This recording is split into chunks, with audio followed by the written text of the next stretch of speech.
നമ്മളുടെ അടുത്ത് സ്ഥിരമായിട്ട് പേഷ്യൻസ് വന്ന് പറയുന്ന ഒരു സങ്കടമാണ്, ഡോക്ടറെ ഞാൻ പുറത്ത് ഭയങ്കര മിടുക്കനാണ്, ഞാൻ എല്ലാ കാര്യത്തിലും ഒരു കിങ് മേക്കർ തന്നെയാണ്, പക്ഷേ എൻ്റെ വീട്ടിൽ വരുമ്പോൾ എൻ്റെ ബെഡ്റൂമിൽ ഞാനൊരു പരാജയമാണ്, ഞാനൊരു സീറോ ആണ് എൻ്റെ ഭാര്യേൻ്റെ മുന്നിൽ എന്ന് പലപ്പോഴും എനിക്ക് തോന്നിയിട്ടുണ്ട്.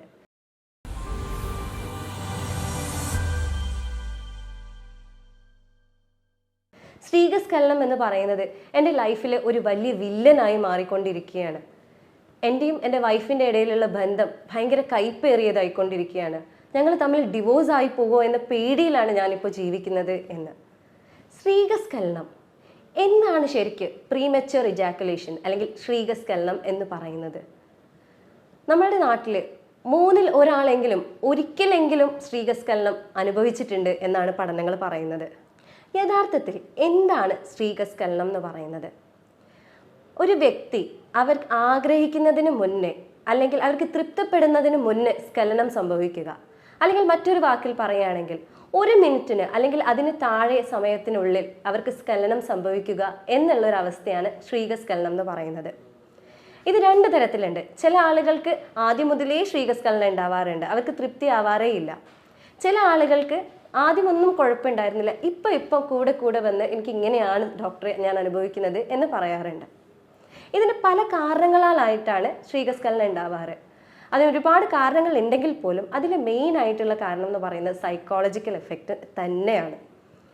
അതിൽ ഒന്നെന്ന് പറഞ്ഞാൽ പുതുമോടി, അതായത് ഇപ്പോൾ എടുത്ത് കല്യാണം കഴിഞ്ഞവരാണെന്നുണ്ടെങ്കിൽ പങ്കാളിയെ ഞാൻ എങ്ങനെ തൃപ്തപ്പെടും എന്ന ആദിയിൽ ആണ് അവർ ബന്ധപ്പെടുന്നതെന്നുണ്ടെങ്കിൽ പലപ്പോഴും ബന്ധപ്പെടാൻ സാധിക്കാതെ വരാറുണ്ട്.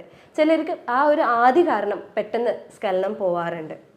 അതേപോലെ മറ്റൊന്നാണ്, ഒരുപാട് കാലമായിട്ട് സെക്സിൽ ഏർപ്പെടാത്ത, അതായത് ബന്ധപ്പെടാത്ത ആളുകളാണ് എന്നുണ്ടെങ്കിൽ അവർക്കും ഇത്തരത്തിൽ പെട്ടെന്ന് സ്ഖലനം പോകാനുള്ള ചാൻസസ് കൂടുതലാണ്. മറ്റൊന്നാണ്, സ്ഖലനം പെട്ടെന്ന് പോകുമോ എന്ന ആദിയിലാണ് നിങ്ങൾ ബന്ധപ്പെടുന്നത് എങ്കിൽ നിങ്ങൾക്ക് തീർച്ചയായിട്ടും സ്ഖലനം പെട്ടെന്ന് പോകാനുള്ള ചാൻസസ് വളരെ കൂടുതലാണ്. ഇത്തരക്കാർക്ക് ഈ തരത്തിലുള്ള ചിന്തകൾ മാറ്റിവെക്കണം എന്നാണ് ഫസ്റ്റ് ഡോക്ടർ അഡ്വൈസ് കൊടുക്കാറ്. മറ്റൊരു പ്രധാന പ്രശ്നമാണ് സെക്സ് റിലേറ്റ് ചെയ്തിട്ടുള്ള പ്രശ്നങ്ങൾ. അതിൽ മുഖ്യ പങ്ക് വഹിക്കുന്നത് സ്വയംഭോഗം അല്ലെങ്കിൽ മാസ്റ്റർബേഷൻ ആണ്. ചെറിയ പ്രായത്തിൽ അല്ലെങ്കിൽ ആദ്യകാലങ്ങളിലൊക്കെ ചില ആളുകൾ സ്ഥിരമായിട്ട് മാസ്റ്റർബേറ്റ് ചെയ്യാറുണ്ട്.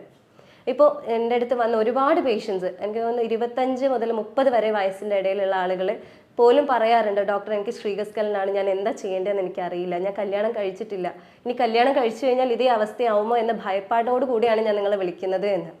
അപ്പോൾ ഇതിൻ്റെ ഒരു പ്രധാന കാരണം എന്താണെന്ന് വെച്ചാൽ, സ്വയംഭോഗം ചെയ്യുന്ന സമയത്ത് ഏതൊരു വ്യക്തിയും പെട്ടെന്ന് രതിമൂർച്ചയിൽ എത്താനാണ് ആഗ്രഹിക്കാറ്.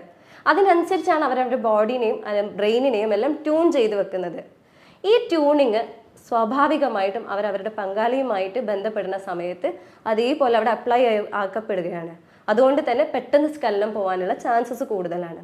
ഇതുപോലെ മറ്റൊരു കണ്ടീഷനാണ് ഉദ്ധാരണക്കുറവ്, അല്ലെങ്കിൽ ഉദ്ധാരണം ബുദ്ധിമുട്ടുള്ളവരാണെങ്കിൽ അവർക്ക് പെട്ടെന്ന് ഉദ്ധാരണം പോയി പോകും. അപ്പോൾ അതിൻ്റെ മുന്നേ തന്നെ എനിക്ക് സ്ഖലനം സംഭവിക്കണം എന്നാഗ്രഹിക്കുന്നവർ ഈ തരത്തിൽ തന്നെ ട്രൈ ചെയ്യാറുണ്ട്. അപ്പോൾ അവരുടെ ഉദ്ധാരണക്കുറവിൻ്റെ പ്രശ്നം മാറിയാൽ പോലും, നോർമൽ ആയാൽ പോലും വീണ്ടും അവർക്ക് ഈ ഒരു തരത്തിലുള്ള സ്ഖലനം പെട്ടെന്ന് പോകാനുള്ള ചാൻസസ് കൂടുതലാണ്. ചില രോഗകാരണങ്ങൾ ഇതേപോലെ സ്ത്രീകസ്ഖലനം ഉണ്ടാക്കാറുണ്ട്. അതിൽ പ്രധാനം ഒന്നാണ് ഹോർമോണൽ ഇംബാലൻസ് എന്ന് പറയുന്നത്. നമ്മളുടെ ശരീരത്തിലെ ഓക്സിറ്റോസിൻ, LH, TSH എന്നീ ഹോർമോണുകളുടെ വ്യതിയാനം ഉണ്ടെങ്കിൽ ഇത്തരത്തിലുള്ള സ്ത്രീകസ്ഖലനം ഉണ്ടാവാറുണ്ട്. അതുപോലെ തന്നെയാണ് ഹൈപ്പർ തൈറോയിഡിസം, അതായത് തൈറോയിഡ് ഗ്രന്ഥിയുടെ പ്രവർത്തനം കൂടിയിട്ട് അവർക്ക് ഉണ്ടാകാനുള്ള ചാൻസസ് വളരെ കൂടുതലാണ്. മറ്റൊന്നാണ്, പുരുഷന്മാരിൽ സ്ഥിരമായിട്ട് UTI അല്ലെങ്കിൽ മൂത്രക്കടച്ചിലുള്ള ആളുകളാണെന്നുണ്ടെങ്കിൽ ഇവർക്ക് സ്ത്രീകസ്ഖലനത്തിനുള്ള ചാൻസസ് വളരെ കൂടുതലാണ്. അതേപോലെ പ്രോസ്ട്രേറ്റ് ഇൻഫെക്ഷൻ ഉള്ള ആളുകൾക്കും ഇത്തരത്തിൽ ഉണ്ടാവാറുണ്ട്. സ്ത്രീകസ്ഖലനം എന്ന് പറയുന്നത് ഒരു മാരക രോഗമാണോ എന്നാണ് ഇനിയൊരു ചോദ്യം എന്ന് പറയുന്നത്.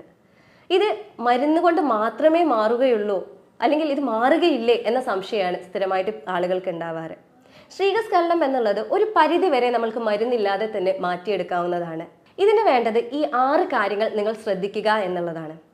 ആദ്യമായിട്ട്, സ്ഖലനം സംഭവിക്കാൻ അല്ലെങ്കിൽ സ്ഖലനത്തിനെ സഹായിക്കുന്ന, കൺട്രോൾ ചെയ്യുന്ന ഒരു മസിൽ ഉണ്ട് നമ്മുടെ ശരീരത്തിൽ.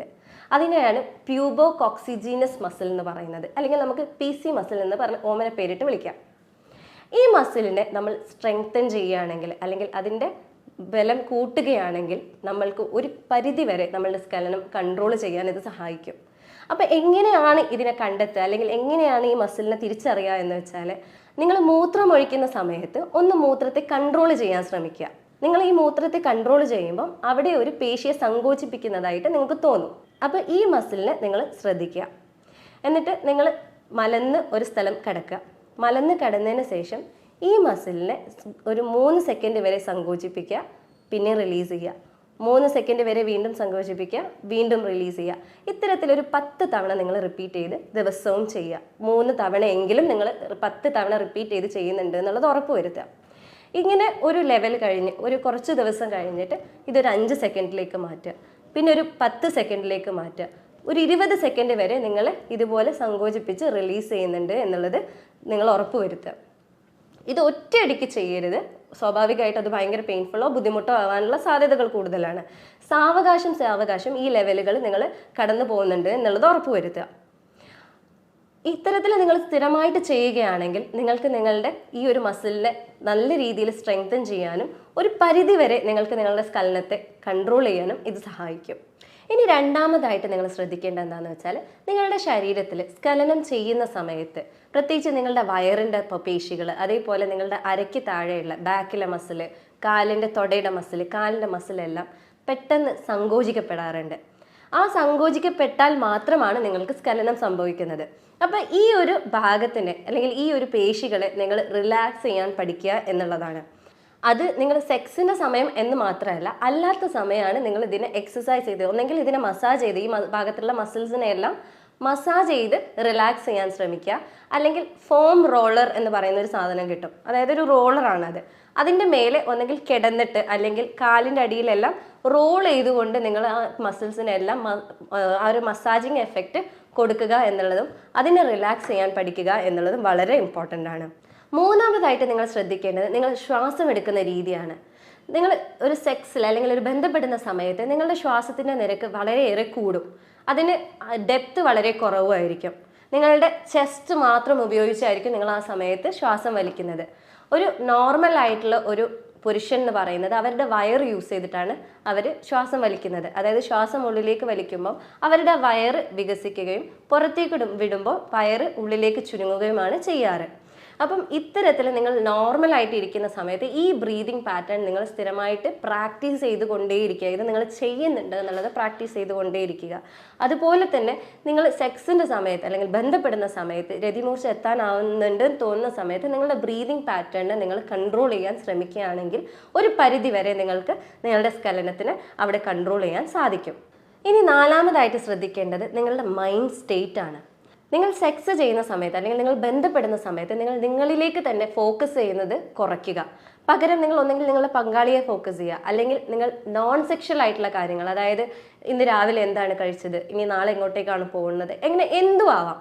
അങ്ങനെ ആ നോൺ സെക്ഷൽ ആയിട്ടുള്ള കാര്യങ്ങളെക്കുറിച്ച് ആലോചിക്കുമ്പോൾ ആ ഒരു രതിമൂർച്ചയിലേക്ക് എത്താനുള്ള ആ ഒരു ചാൻസ് അവിടെ കുറയുകയാണ് ചെയ്യുന്നത്. ഇനി അഞ്ചാമതായിട്ട് വേണ്ടത് നിങ്ങൾ നിങ്ങളുടെ ത്രഷ് ഹോൾഡ് കുറയ്ക്കുക എന്നുള്ളതാണ്. പലരും സ്വയംഭോഗത്തിലൂടെയൊക്കെ അവരുടെ മനസ്സിന് ട്രെയിൻ ചെയ്ത ഒരവസ്ഥയുണ്ട്. അതായത് പെട്ടെന്ന് സ്കലനം സംഭവിക്കുക എന്നുള്ളത്.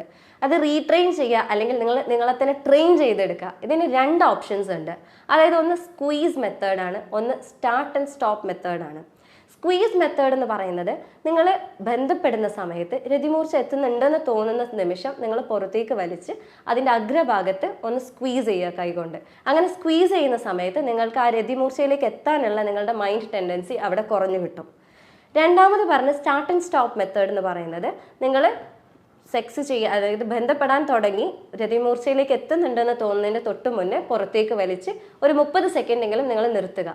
ശേഷം വീണ്ടും രണ്ടാമത് സ്റ്റാർട്ട് ചെയ്യുക, വീണ്ടും ഇതേപോലെ സ്റ്റോപ്പ് ചെയ്ത് വലിച്ചെടുക്കുക. അങ്ങനെ നിങ്ങൾ ഇത്തരത്തിൽ നിങ്ങൾ റിപ്പീറ്റ് ആയിട്ട് ചെയ്യുകയാണ്, ഒരു മാസം വരെ നിങ്ങൾ ചെയ്യുകയാണെന്നുണ്ടെങ്കിൽ ഒരു പരിധി വരെ നിങ്ങൾക്ക് നിങ്ങളുടെ സ്കലനത്തിന് കൺട്രോൾ ചെയ്യാൻ സാധിക്കും. മറ്റൊന്നാണ് ഹൈപ്പർ സെൻസിറ്റിവിറ്റി എന്നുള്ള അവസ്ഥ. അപ്പോൾ ഈ അവസ്ഥയെ മാറ്റിയെടുക്കാൻ വേണ്ടിയിട്ട് കോണ്ടംസ് ഉപയോഗിക്കുകയാണെങ്കിൽ നിങ്ങൾക്ക് ഇതേപോലെ ഒരു പരിധി വരെ നിങ്ങളുടെ സ്കലനത്തിനെ വൈകിപ്പിക്കാൻ ഇത് സഹായിക്കും. ഇന്നത്തെ വിപണിയിൽ ഇതിന് വേണ്ടിയിട്ടുള്ള ഒരുപാട് ക്രീമുകളും സ്പ്രേകളും അവൈലബിൾ ആണ്. ഇത് നിങ്ങൾ അമിതമായിട്ടാണ് ഉപയോഗിക്കുന്നതെന്നുണ്ടെങ്കിൽ നിങ്ങളുടെ പങ്കാളിയെയും നിങ്ങളെയും ഇത് ഭാവിയിൽ ബാധിക്കാനുള്ള ചാൻസസ് വളരെ കൂടുതലാണ്. സോ പ്രിക്കോഷനോട് കൂടെ മാത്രമാണ് ഇത്തരത്തിലുള്ള സാധനങ്ങൾ ഉപയോഗിക്കേണ്ടത്. ഇതെല്ലാം ചെയ്തിട്ടും നിങ്ങൾക്ക് ഈ ഒരു അവസ്ഥ മാറുന്നില്ല എന്നാണെന്നുണ്ടെങ്കിൽ നിങ്ങൾ നിർബന്ധമായിട്ടും മരുന്നെടുക്കേണ്ടതാണ്. നമ്മളിവിടെ ഡീറ്റെയിൽ ആയിട്ട് നിങ്ങളുടെ ശാരീരികവും മാനസികവുമായിട്ടുള്ള കാര്യങ്ങളെല്ലാം കണക്കിലെടുത്ത് ഒരു യൂറോപ്യൻ നിർമ്മിത സോഫ്റ്റ്വെയറിന്റെ സഹായത്തോടു കൂടി ജർമ്മൻ പൊട്ടൻസീസ് മരുന്നുകളാണ് നിങ്ങൾക്ക് തരുന്നത്. ഈ ഒരു അവസ്ഥയെക്കുറിച്ച് നിങ്ങൾക്ക് കൂടുതലായിട്ട് അറിയണം എന്നുണ്ടെങ്കിൽ നിങ്ങൾക്ക് എന്നെ കോൺടാക്ട് ചെയ്യാവുന്നതാണ്. ഞാൻ doctor Hiba Abdul Majeed, doctor Basil's homeo hospital, Pandikkad, Malappuram ജില്ല.